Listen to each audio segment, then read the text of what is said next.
Graça e paz, tudo bem? Vamos dar sequência ao nosso estudo diário aqui. Nós estamos em Gênesis, capítulo 7, e estamos lendo a respeito do dilúvio. Nós vamos dar sequência aqui hoje, tá? Então, pegue a sua Bíblia aí hoje, abra conosco em Gênesis, capítulo 7, versículo 1. Certo? Gênesis 7, versículo 1, diz assim: O Senhor disse a Noé: Entre na arca, você e toda a sua família, porque reconheço que você tem sido justo diante de mim no meio desta geração. De todo animal puro, leve com você 7 pares, o macho e a fêmea. Mas dos animais impuros, leve um par, o macho e a fêmea. Também das aves dos céus, leve 7 pares, macho e fêmea, para se conservar a semente sobre a face da terra. Porque daqui a 7 dias farei chover sobre a terra durante 40 dias e 40 noites, e farei desaparecer da superfície da terra todos os seres que fiz. E Noé fez tudo conforme o Senhor lhe havia ordenado. Noé tinha 600 anos de idade quando as águas do dilúvio inundaram a terra. Nós vamos ler até o 6 hoje, tá? Do 1 ao 6. Nós aprendemos muitas coisas com Noé, né? Uma delas é que obedecer a Deus sempre vai valer a pena, né? Afinal, ele foi salvo pela obediência, por temor, por ser um homem temente a Deus, né? E que lição ele tem nos dado nesses últimos dias, né? Que temos aprendido aqui um pouquinho sobre Noé, né? E no dilúvio, Deus salva o mesmo número de pessoas, tanto de homens quanto de mulheres, né? Porque na arca entrou Noé e sua esposa, ele tinha 3 filhos, Sem, Cã e Jafé, e entram eles com as esposas. Então, 4 homens, 4 mulheres, tá? No primeiro versículo, Deus já fala, né? Olha que tremendo, né? Deus falando para Noé: Entre na arca você e toda a sua família, porque reconheço que você tem sido justo diante de mim no meio dessa geração. Gente, vocês têm noção ouvir isso de Deus? Toda uma geração perdida e Deus falar para ele: Eu reconheço que você tem sido justo perante a mim. Meu Deus, é tremendo isso. E o quanto deve ser difícil, né? O quanto deve ter sido difícil ele se manter justo, né? Porque a gente sabe que as tentações, as adversidades, as coisas vêm para nos testar, né? Para nos provar, né? E com ele também não foi diferente, com certeza, né? As coisas vieram bater na porta dele e ele se manteve ali firme, reto, né? Perante o Senhor. E como eu disse para vocês ontem, né? A gente estava lendo o capítulo 6 e eu falei que mais para frente ele daria mais detalhes de que animais entrariam na arca, né? Então lá no capítulo 6, versículo 19, ontem nós lemos, né, que Deus fala: você fará entrar na arca 2 de cada espécie, macho e fêmea, para conservá-los vivos com você. Aqui acontece igual acontece com Eva, quando Deus faz a mulher da costela de Adão, né? Deus dá uma pincelada do que ele fez e depois ele detalha assim o que aconteceu. Aqui é a mesma coisa. Ele falou quem ia entrar e depois ele detalhou. Não, você vai levar 7 pares com você. Então deu maiores instruções, porque aqui, se você olhar no capítulo 6, Deus falou muita coisa no capítulo 6, né? Conforme Moisés escreve. Foram muitas coisas juntas, né? Você vai fazer isso com aquilo, vai fazer aquilo outro, vai fazer com a madeira e o compartimento, e aí no final ele fala: você vai levar 2 pares de animais com você. Então, foram muitas informações juntas. No 7, ele detalha um pouco melhor. Você levará de todo animal puro 7 pares, macho e fêmea. Então, ao todo, 14 animais, né?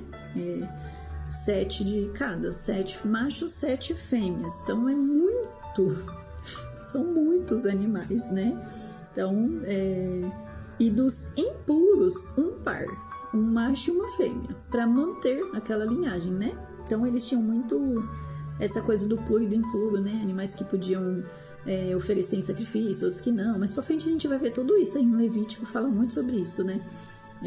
o que eles podiam oferecer, o que eles podiam comer, aqui ainda eles não comiam carne, né? Como eu falei ontem, eles eram vegetarianos até então. Deus tinha dado todo tipo de planta para eles comerem, né? Eles não tinham comido carne ainda. Então, lá pra frente vai falar, né? Um pouco mais sobre esse puro e impuro aí, né?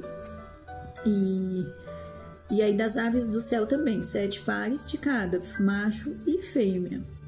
E aí Deus fala, porque daqui 7 dias farei chover sobre a terra. E aí um detalhe que eu peguei assim e fiquei pensando aqui, né? Deus fala para ele, farei chover 40 dias e 40 noites.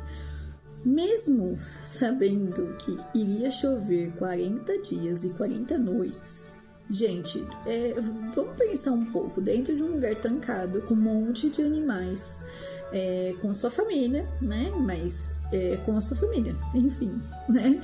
Então, assim, 40 dias chovendo sem parar, 40 dias e 40 noites. Pensa como foi difícil, né? A gente ficar pensando, né, na dimensão da coisa, assim, né? E aí, mesmo ele sabendo que iria chover todo esse tempo, no versículo 5, olha o que diz de novo sobre Noé. E Noé fez tudo como o Senhor lhe havia ordenado.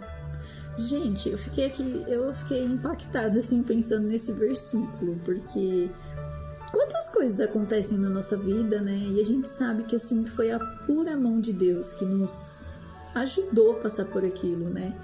E coisas difíceis, né? Tem pessoas que passam situações bem complicadas, né? E a gente sabe que só passamos assim porque foi Deus mesmo.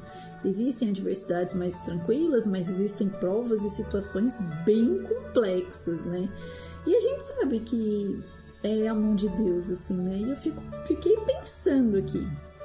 Ele, sabendo de tudo isso, ele foi fiel e obedeceu. Ele não questiona, ele não pergunta, ele simplesmente obedece.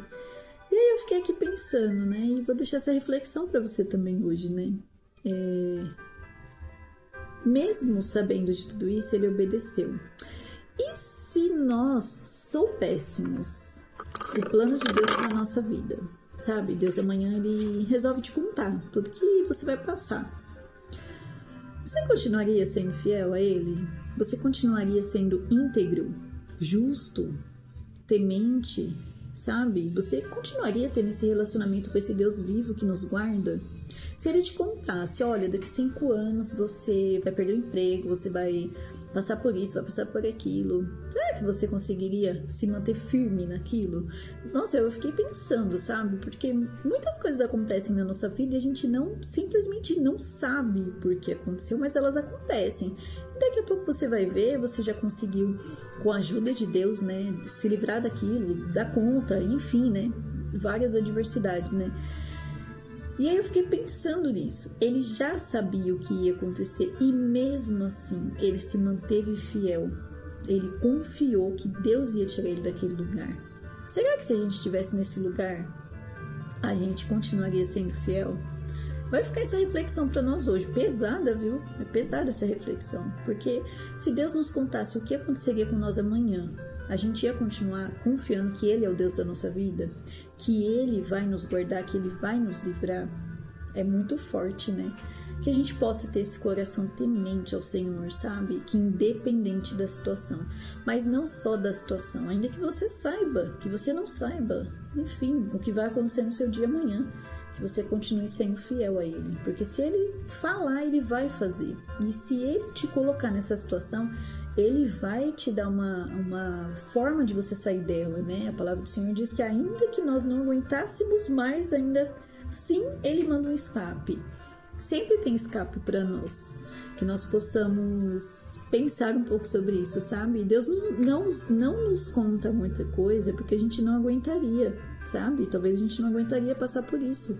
E aí, para Ele nos manter forte, Ele guarda esse segredo e nos ajuda a passar. Mas será que se a gente soubesse, a gente permaneceria fiel? Que fique essa reflexão para nós hoje. Deus nos abençoe e até a próxima leitura, em nome de Jesus.